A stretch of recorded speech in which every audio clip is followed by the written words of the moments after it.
Allah is my heart's speech, your mercy is what I beseech.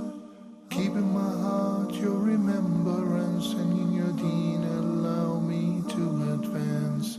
Help me in my quest, permit me to pass the ultimate test. Help me in my quest, permit me to pass the ultimate test. السلام عليكم ورحمة الله وبركاته.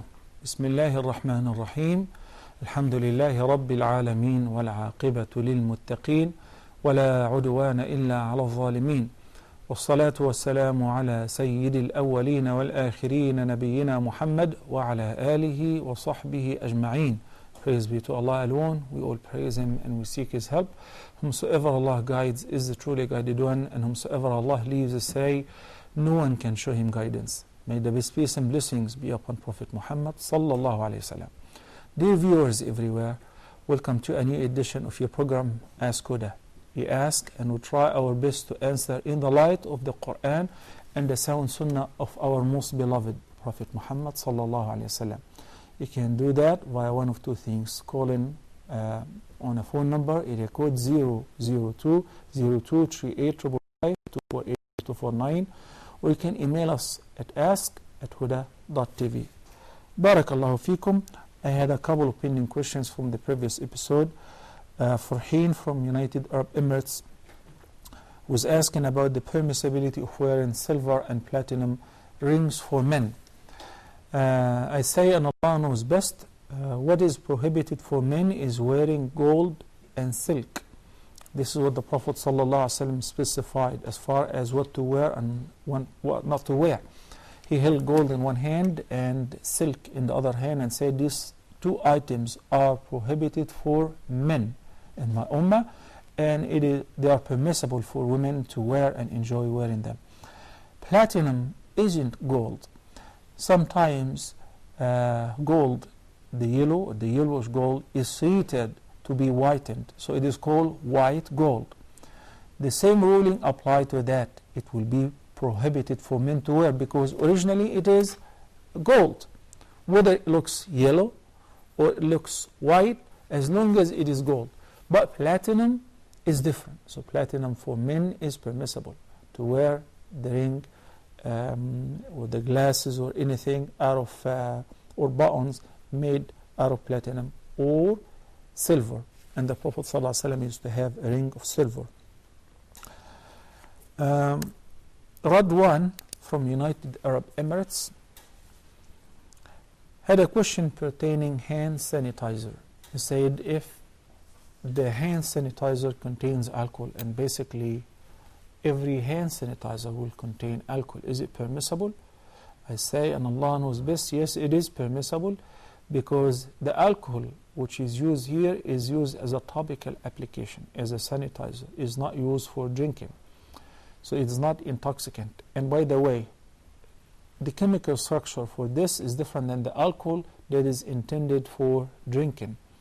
So most of the scholars said the alcohol is not impure, is not najis. So if the person uses alcohol for as a disinfectant, for cleaning up wounds, injuries, and hand sanitizer, or even in perfumes, as we discussed before. Most of the scholars say that it is not najis. The najasa is spiritual, not physical, which if somebody held alcohol or a bottle of alcohol, he doesn't have to make wudu. And this is where the difference of opinions come from, because there are some scholars, particularly in the Maliki madhab, who consider the alcohol as impure even physically, not only spiritually or morally. So they say if you come in direct contact with alcohol, you have to wash it off in order to be able to pray. But according to the majority of the scholars, it is not impure, and accordingly you can use a hand sanitizer which contains alcohol, especially with a small percentage. Wallahu a'lam. Brother Abu Muhammad from Nigeria. Assalamu alaikum.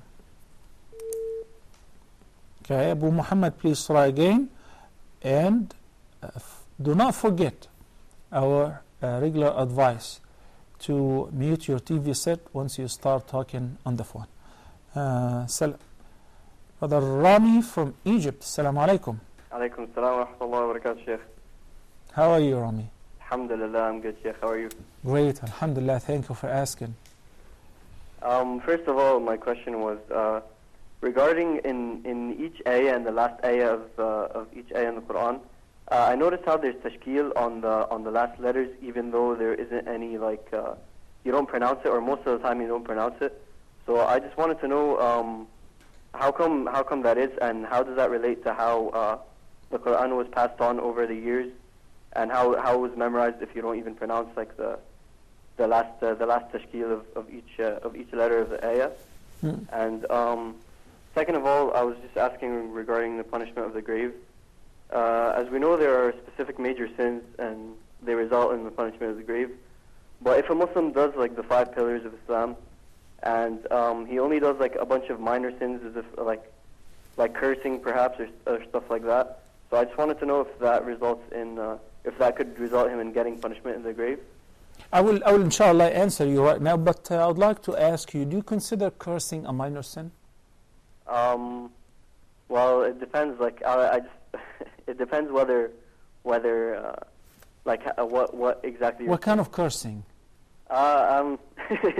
I can't really tell you now, but okay, let me explain to you, inshallah. First of all, with regards to the ending of the ayat and the torment of the grave, I'll answer this, inshallah, after I take the next phone call. Assalamu alaikum.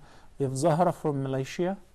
Alaikum salam wa rahmatullahi wa barakatuh. Wa alaikum salam wa rahmatullahi wa barakatuh. Welcome to the program, Sister Zahra. Thank you, sir. I have one question only, please. It's a question that an advice that was sought by a friend who is going to see family members, and I have to pass this over to you, the question, because it's so difficult to answer.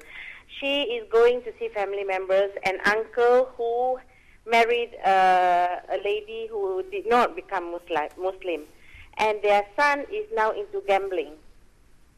And mashallah, my friend has now started. I'm sorry, I missed that. The uncle. The uncle married a lady who did not become Islam, but she's Ahli Kitab. Mm-hmm. And now their son has started gambling. He is now 27. Well, it's not starting. It is now bad. My friend has now started wearing hijab, mashallah, mashallah, and getting very, very close to Allah, mashallah, mashallah. She now wants to help them. And she asked me, how can she go about doing this? I did say that this is an end result of a life of like maybe no Islamic foundation for him to turn to this. But, sir, I need a more concrete answer to help her. She's listening to you right Zahra, now. Your question consists of 2 things. The first is pertaining the visit. Am I right? And the second is how to help this family. The main thing is how to help this family, sir. This is a one question only. And you're also asking about the visit, whether it's okay or not, recommended or not. Am I right? No, sir, I did not ask that. She's visiting her brother, really. Her brother is there. Okay. But so the uncle lives in the same city. She's not concerned about visiting the uncle whose wife is not Muslim and son is not practicing. So she's just concerned about how to help them out. Okay. Barakallahu feekum. Thank you, Sister Zahra. Fatima from the KSA. Assalamu alaikum. Hello, assalamu alaikum, brother. Wa alaikum assalam. Yeah, I have 2 questions to ask you. Please. Yeah. My first question is, I keep watching Huda TV the whole day. When I'm cooking, when I'm washing, the entire time I keep watching Huda TV. And you didn't get bored? The problem is that, yes? You didn't get bored? No. Okay. I like it a lot. Alhamdulillah. A very nice program. I'm glad to hear that. I'm getting a lot of hidayat because of Huda TV, watching Huda TV. Alhamdulillah, I'm getting a lot of hidayat out of it. But the problem is that, brother, I keep this TV on and I do my work, say washing dishes and cooking and all that. And it becomes difficult for me to cover my head when doing so.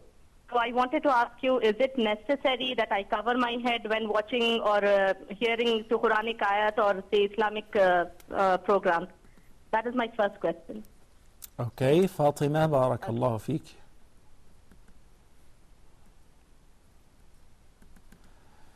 Sister Asia from the KSA. Assalamu alaikum, Asia. Wa alaikum assalam wa rahmatullahi wa barakatuh. I have 3 questions, Sheikh. Please. Question number 1, is it right to say Holy Quran when Christians are saying Holy Bible? No. What about Holy Prophet, Holy Makkah, Holy Kaaba, Holy Medina?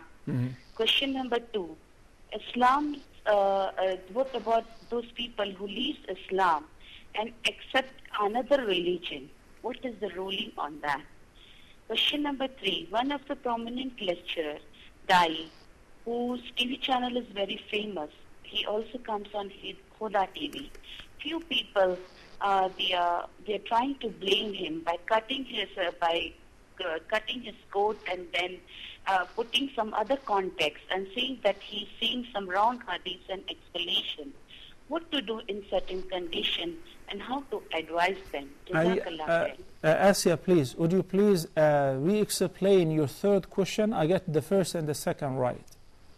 Okay, Sheikh. One of the prominent Dai, whose TV channel is very famous, he comes on Huda TV also. Few people here in Jeddah, also, not only in Jeddah but throughout the world, they are trying to blame him by cutting his coat and then giving a wrong context and saying that he is saying wrong hadith. They're trying to do what by cutting what? Cutting his quotes. Whatever he's saying, they're cutting the quotes, they're putting in the YouTube and giving a wrong explanation for that. And they are saying that he's saying a wrong hadith and explanation. What to do in certain condition? We are trying to tell them not to create such fitna. And he's also from Ahl Sunnah Jama'ah. And but how to advise them? I just thought we come and say. Okay, Sister Asia, do me a favor. Take my personal email address from or my phone number from the control, and I got the question. But go ahead and be specific. Mention the name of the scholar whom you're referring to, and the particular clips on YouTube, so that I will get to watch them to be very specific in my answer as well. Okay? I hope you got my my comment. Jazakallah khair. And the controller giving you the contact information. Jazakumullah khair. Let's put a hold on the phone calls until we answer these questions. With regards to the ending of the ayat and how it is maintained over centuries and so on, when we stop, normally apply sukoon. Like, let's say in Surah Al-Fatiha, the beginning, when we say Alhamdulillahi Rabbil Alameen, you come to a complete stop. And that will result in mad arid li-sukoon, mad to stopping. Then Ar-Rahman Ar-Rahim, Maliki Yawmiddin. All these ayat, when we stop, we apply sukoon. In Urdu, they call it jazm, okay, or a non-vowel. But how it is maintained, it's very simple, because the Arabic grammar is maintained because of the Quran. As a matter of fact, it is the Quran which did a favor to the Arabic language. It preserved the Arabic language and its grammar, not the other way around. So everybody who studied Arabic, because of the Quran and the grammar, Nahu and Sarf, they know that Alhamdulillahi Rabbil Alameen, Ar-Rahman Ar-Rahim, Maliki Yawmiddin, whether this is an adjective, an adverb, this or that, direct, objective, it's known. So when we stop, we apply the sukoon. But if I were to continue, the vowels are sitting there for beginners, for those who do not know. But initially the Quran was revealed and was written for decades without vowels, nor dots, because it was the language. But because of our disability and weakness in the Arabic grammar, they added the dots and the vowels. And I would like to remind you with what Allah subhanahu wa ta'ala said in Surah Al-Hijr, إِنَّا نَحْنُ نَزَّلْنَا الذِّكْرَ وَإِنَّا لَهُ لَحَافِظُونَ. Certainly it is us, the we, which is for the royal we. Allah subhanahu wa ta'ala is saying, it is us who send down the revelation, the remembrance, the dhikr, the Quran, and we certainly shall preserve it. By various means, but it is preserved by Allah subhanahu wa ta'ala. As far as the torment of the grave, Rami said if a person is fulfilling the fard, doing a bunch of minor sins, and he said such as cursing. As a matter of fact, cursing is one of the major sins which require a punishment in the grave and in the hereafter, and it can turn the person to being bankrupt. I mean, have no good deeds. His hasanat will vanish because of cursing. If you're talking about backbiting, if you're talking about slandering, there is even the worst type of cursing, which is قذف المحصنات المؤمنات الغافلات, accusing falsely somebody with an illicit relation, or his parents, or his children. That is even known as a sin that requires a punishment in the Sharia called Haddul Qadh, 80 lashes, similar to one we have in drinking as well. So what we're trying to say is, if the person fulfilled the fara'id, as in the hadith, which is collected by Imam al-Bukhari, when a Bedouin came to the Prophet ﷺ and said, Ya Rasulullah, tell me what Allah has ordained on me, as far as the prayers, 5 times a day. إِلَّا أَن تَطَوَّعْ. This is what the Prophet ﷺ said. Unless if you want to offer extra nawafil, fasting, Ramadan. إِلَّا أَن تَطَوَّعْ. Likewise, zakah, hajj, only once. Unless if you want to do extra, which will count as nawafil. So this guy said, by the one who sent you with the truth, I shall not do anything extra nor less. Which means I would only maintain the as you mentioned in your question.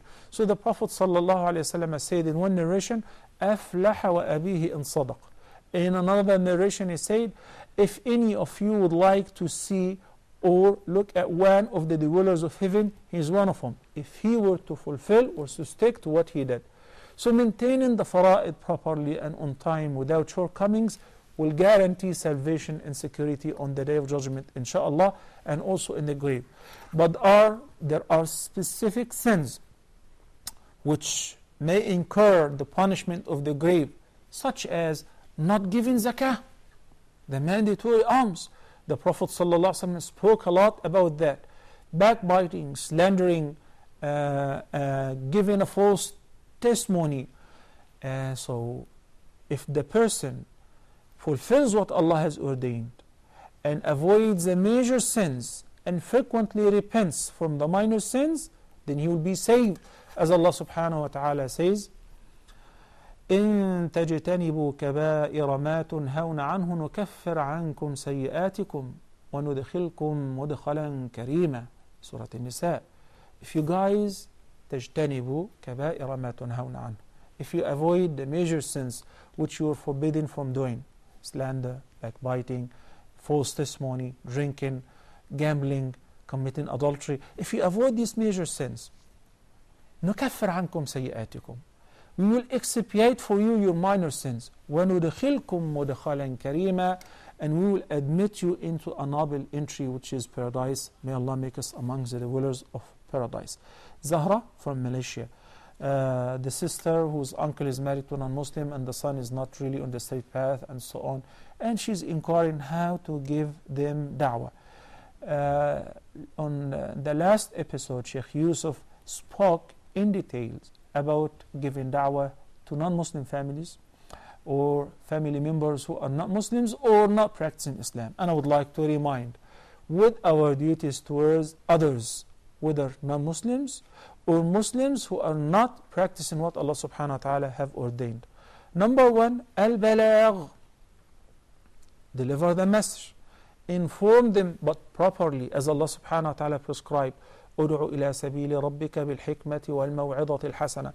If I'm not an eloquent speaker, if I don't know how to phrase myself properly, pamphlets, brochures, cassettes, audio, video materials, books, booklets, da'wah materials, keep sending them. You never know. One day they may end up reading this message. And mashallah, nowadays there are tons of da'wah materials. Choose whichever one you like. Keep sending emails, messages, books. Whenever you visit, along with your gift, some da'wah materials, this is one thing. The second, if the uncle is Muslim, remind him with his belief, with what Allah subhanahu wa ta'ala expects from him, and the shortness of this life, and all of us, we have to prepare for the hereafter, and his responsibility towards his son. Now his wife is not a Muslim, he is not responsible for the guidance of no one, but his son is his responsibility. He had to grow him or upbring him rightly, because this is what Allah subhanahu wa ta'ala mentioned in ayah number 6 in Surah At-Tahrim. And not to forget, Sister Zahra, the most powerful and the sharpest mean in this regard, which is ad-du'a. Allah subhanahu wa ta'ala said to his most beloved Prophet Muhammad sallallahu alayhi wa sallam, said in Surah Al-Qasas, إِنَّكَ لَا تَهْدِي مَنْ أَحْبَبْتَ وَلَكِنَّ اللَّهَ يَهْدِي مَنْ يَشَاءُ. I wish it was simply by making extra effort you can guide people, bring them to guidance, but this is not the case. Allah subhanahu wa ta'ala said, you guide not those whom you love. And he was addressing whom? He was addressing his most beloved, Prophet Muhammad sallallahu alaihi wasallam. You guide not those whom you love. It is only Allah who guides whomever He wills. So you can make your homework, make dua, ask Allah to guide them, give them a reminder, frequently reminder, as I mentioned earlier, with the different and various da'wah tools. And if you invite them over, if you come over to visit you, or if you visit them, it's very important and recommended to make sure that in the gathering there is somebody who's aware of the deen, who can deliver the message as well. So it will be pre-planned. Hopefully Allah subhanahu wa ta'ala will benefit them. Assalamu alaikum wa rahmatullahi wa barakatuh. Ridwan from United Arab Emirates. Assalamu alaikum. Wa alaikum assalam wa rahmatullahi wa barakatuh. Ridwan, how are you? I am fine, alhamdulillah. How are you? I'm fine. Jazakallahu khairan. Thank you for asking. I have only one question. Mm-hmm. Is it necessary or compulsory to take ghusl after coming from funeral? As I have seen in India, most of the families allow the person to enter the home or touch anything or eat after coming from the funeral. Okay. Okay, that's all. Barakallahu feek. Thank you, Ridwan. Brother Abu Adnan from the KSA. Assalamu alaikum, Sheikh.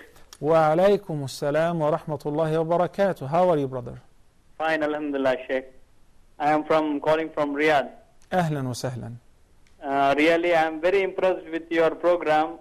MashaAllah, I have changed my life totally. Alhamdulillah. Alhamdulillah. Like even I stopped listening to music the maximum, and even I download your all the episodes in MP3 format. MashaAllah.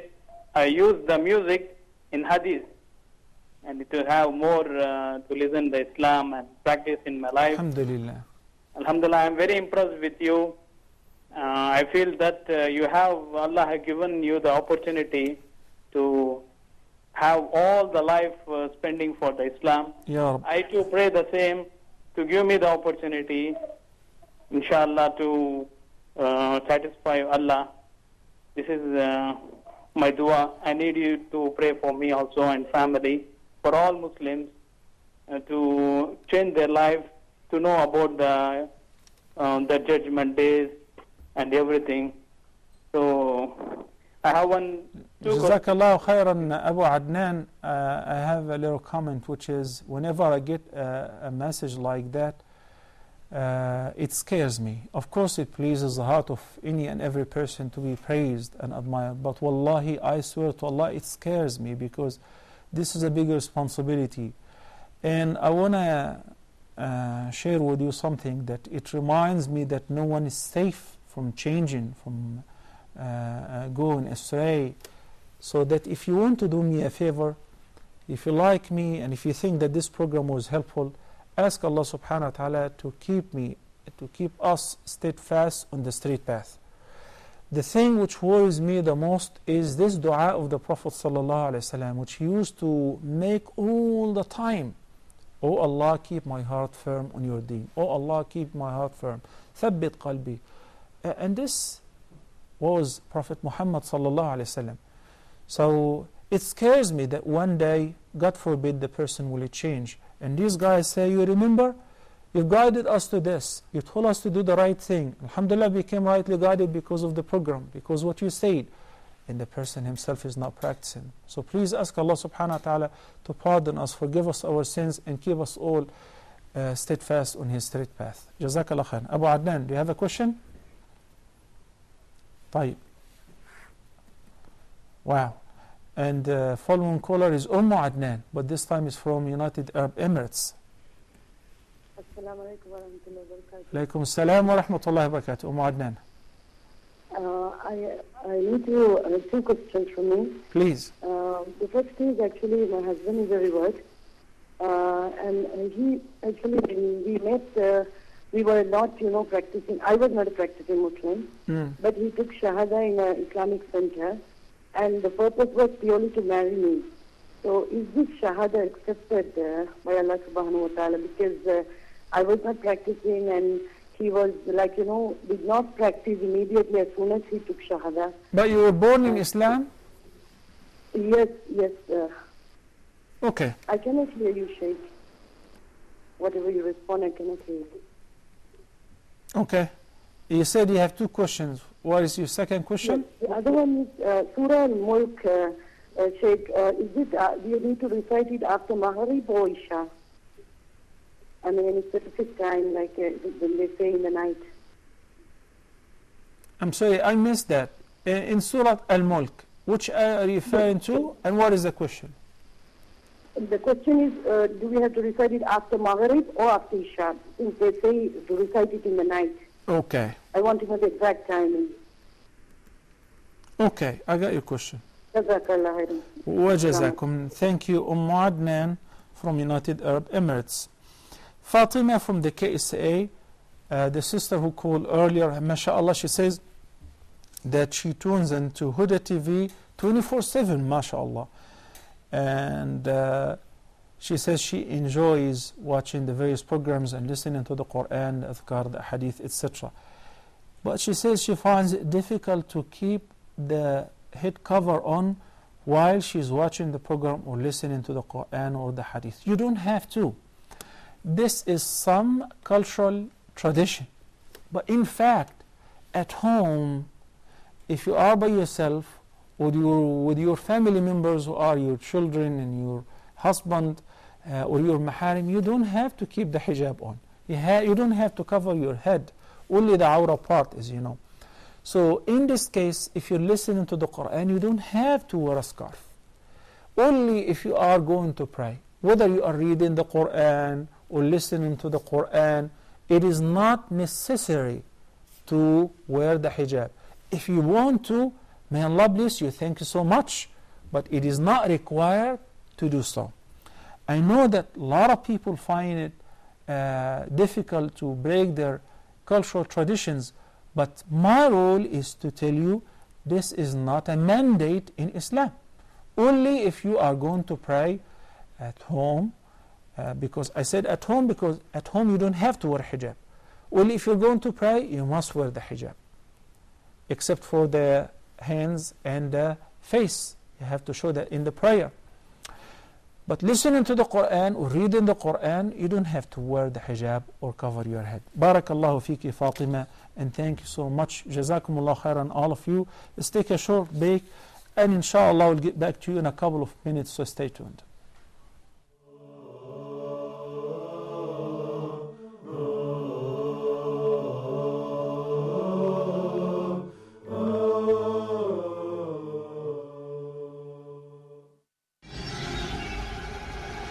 Dear viewers, Huda programs can be watched in the English section of the in-flight entertainment directory on board all Saudi airline flights, domestic and international.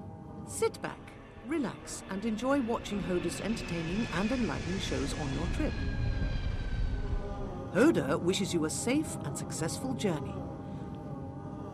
Huda, a light in every home. Europe's forgotten heritage. This is a sad reminder of the past history of the Muslims in the city. Nowadays, there are no Muslims anymore. These are the mosques that have remained.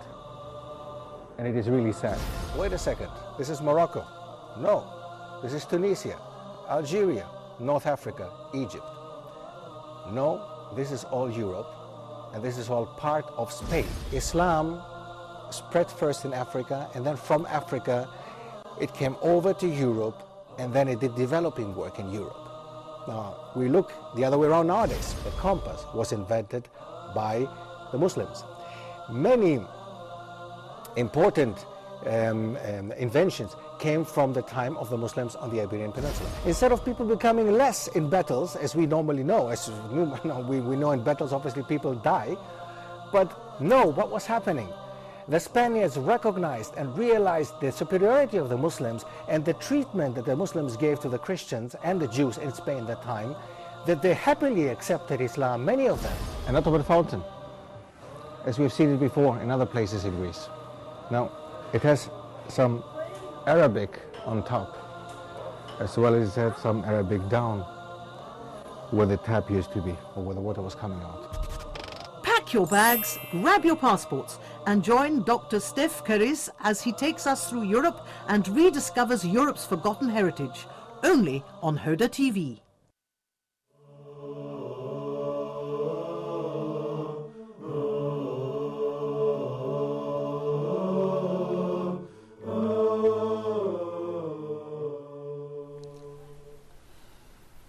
Assalamu alaikum wa rahmatullahi wa barakatuh, and welcome back. Sister Asia from the KSA is inquiring about adding the prefix holy, saying the Holy Quran, the Holy Prophet, the Holy City of Mecca, the Holy City of Medina. The holy means muqaddas, or sacred, in Arabic muqaddas. As far as the Quran, it is okay, of course, because Allah subhanahu wa ta'ala has spoken the Quran, so it is the word of Allah subhanahu wa ta'ala. He called it the noble, and it is the sacred word of Allah subhanahu wa ta'ala. The cities, there are two cities which the Prophet sallallahu alayhi wasallam informed us that Allah subhanahu wa ta'ala made them sacred.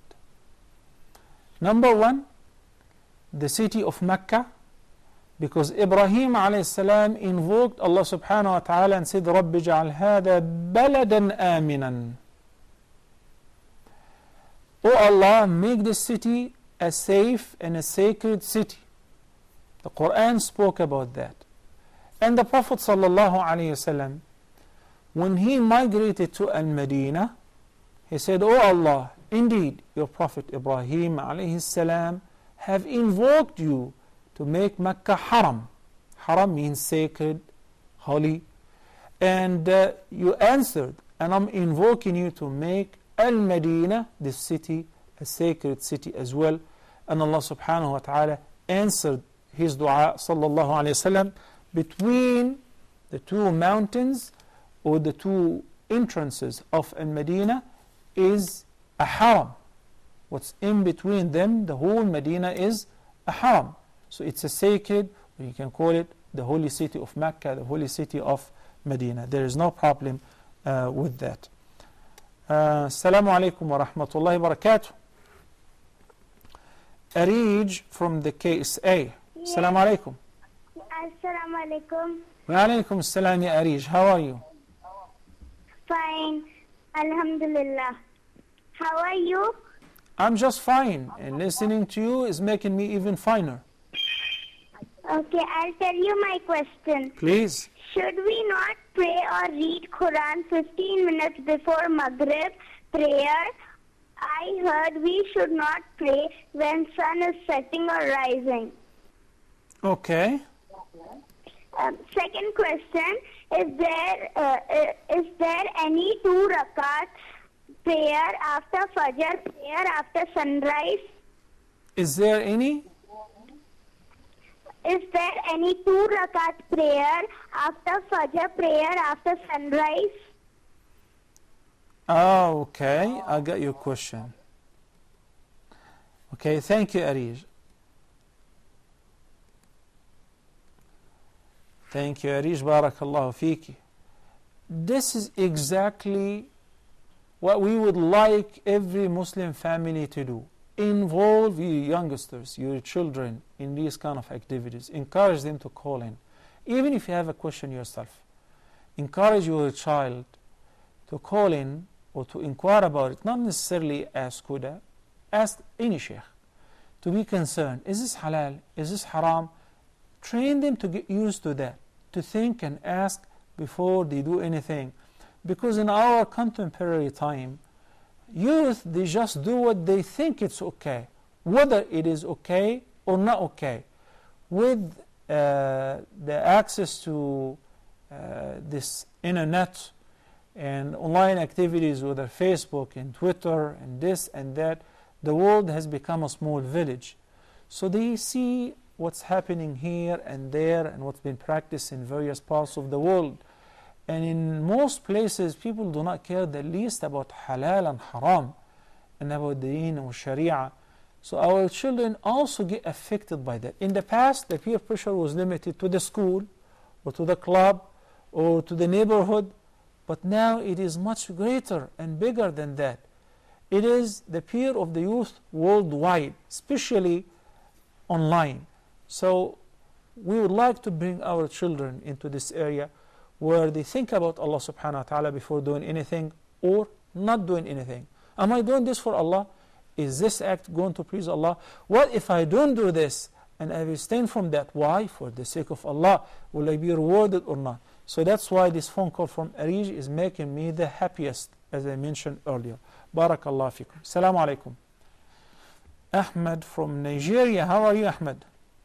Yes, I'm fine. I'm fine. I'm fine. Yes. Can you imagine? I just heard my statement several times. Mute your TV, Ahmed, please. All right, sir. All right, Sheikh. I want to ask two questions. My first question is that I heard one of the scholars in Nigeria, because we have a misunderstanding about the Sunnah and the Bid'ah. There was a scholar that he was talking about there is a big Sunnah as well as a small Sunnah. So I don't know where he got it from. Okay, he's talking about a big Sunnah and a small Sunnah.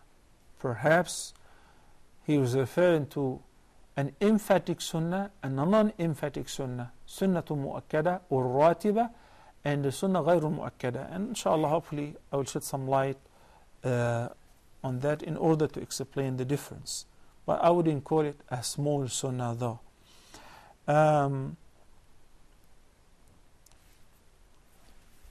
Okay, I guess Asya asked about the Sheikh and the brothers provided her with the email address and the contact informations.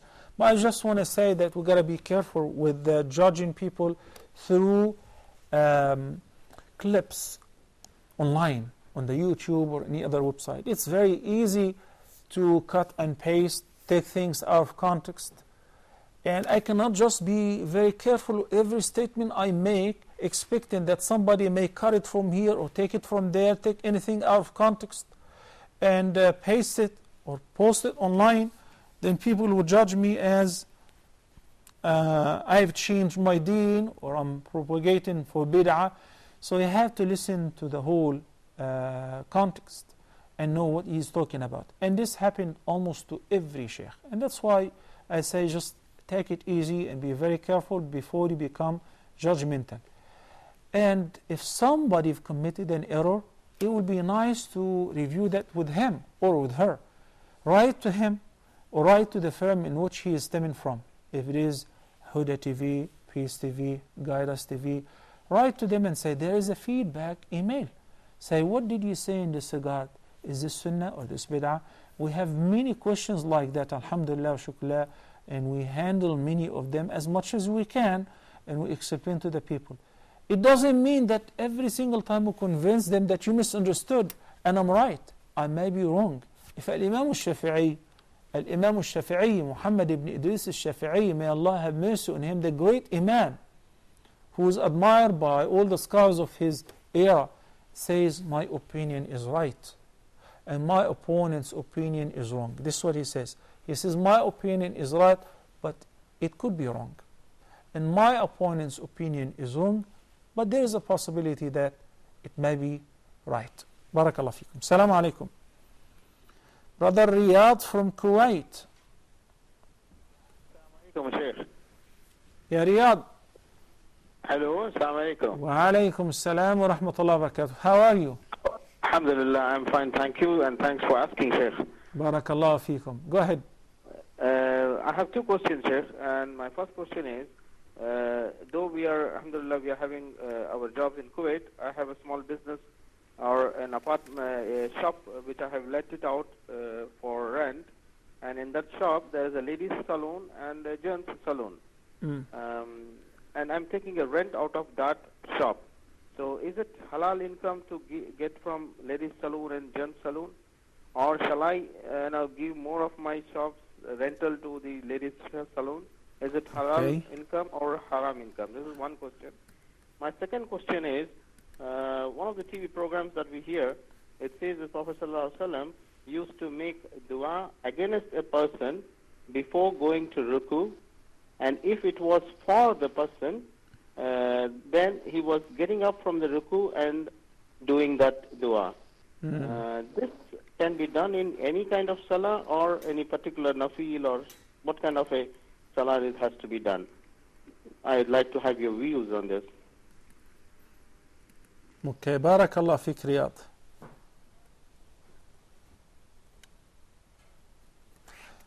Sister Mansoura from Nigeria. Assalamu alaikum. Welcome to Ask Huda.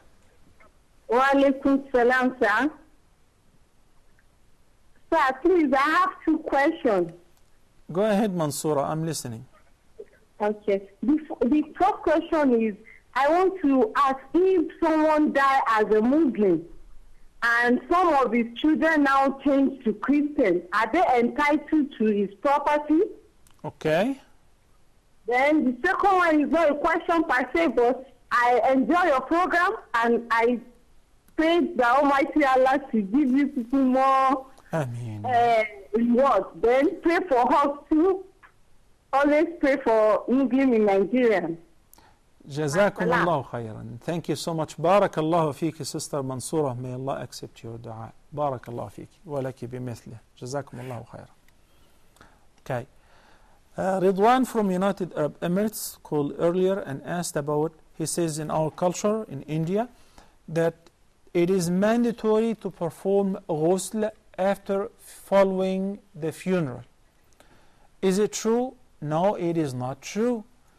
There is a hadith that is collected by Abu Dawood and others, and the hadith says that the Prophet ﷺ said, "Man ghassala mayyitan falyaghtasil, wa man hamalahu falyatawadda." The Jews understood this as it is recommended for the person who washes the deceased, the dead body of a Muslim, to perform ghusl after doing so, and for those who carry the funeral to perform wudu. So it is mustahab, mere mustahab, recommended. As far as for the ghusl, only for the person who washed the dead body of a Muslim. But if he didn't perform ghusl, that's fine, no problem. His prayer is valid. He was not in a state of janaba that requires ghusl. Okay, so the order is for mere recommendation.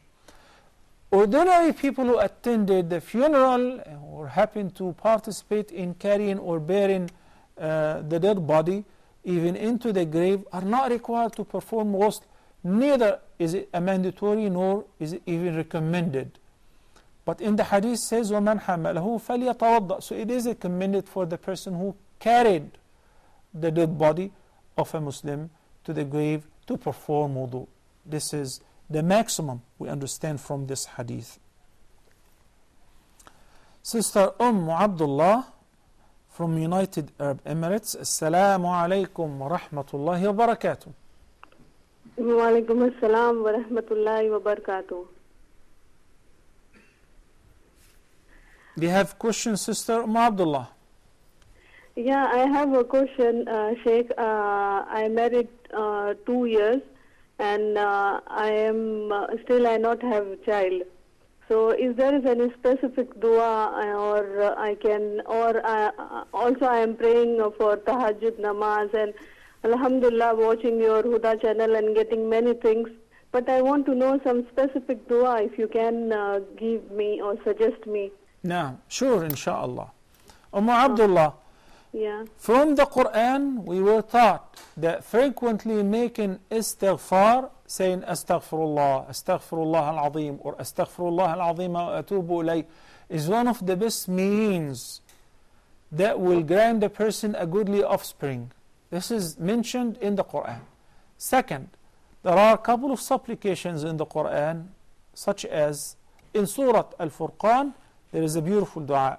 I would recommend for you to say it in your sujood. رَبَّنَا هَبْ لَنَا مِنْ أَزْوَاجِنَا وَذُرِّيَّاتِنَا قُرَّةَ أَعْيُنٍ وَاجْعَلْنَا لِلْمُتَّقِينَ إِمَامًا. There is another dua which was said by Prophet Zachary. رَبِّ لَا تَذَرْنِي فَرْدًا وَأَنْتَ خَيْرُ الْوَارِثِينَ. We can say this dua as well. My Lord, do not leave me as single without an offspring, and you are the best inheritor or heir. Because by the end, Allah subhanahu wa ta'ala is the one who will inherit the whole earth and those who are on it. Meanwhile, I want you to take it easy and slow down.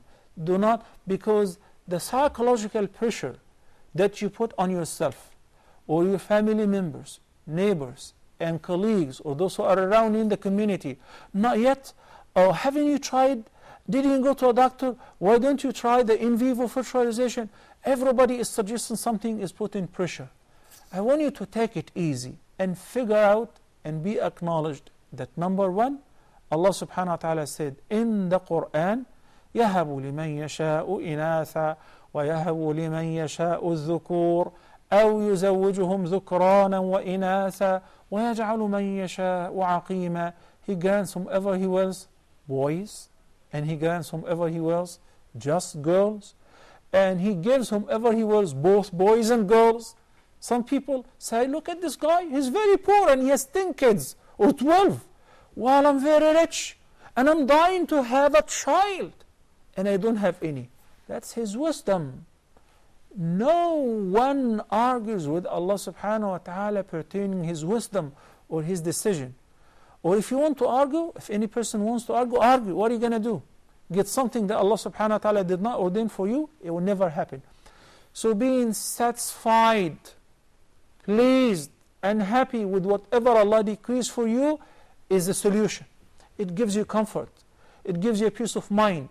You will not be under this pressure. Oh, well, if Allah subhanahu wa ta'ala has written in His infinite knowledge and known in His infinite knowledge that I should have a child, I will have him. Does it mean that I'm telling you do not go to doctors, do not try to conceive and follow particular methods in order to conceive? Of course not. But what I'm saying, in addition to following the physician instructions in this regard, calm down and relieve yourself from this psychological pressure and increase making istighfar. If you have a chance to perform Umrah any soon or Hajj, go ahead and drink from Zamzam water after you perform Tawaf. And before you drink while facing the Kaaba, make this dua and ask Allah to give you a rightly offspring. And hopefully, inshallah, Allah will answer, because the Prophet ﷺ said, Zamzam lima shuriba lah. Drinking the water of Zamzam is for whatever intention you drink it with. May Allah subhanahu wa ta'ala give you a goodly offspring.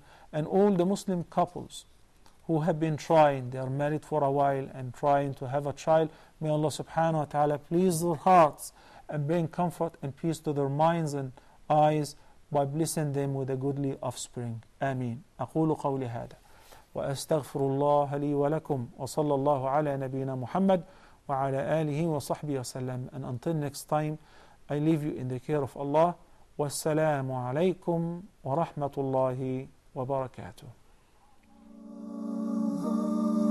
Allah is my heart's speech, your mercy is what I beseech.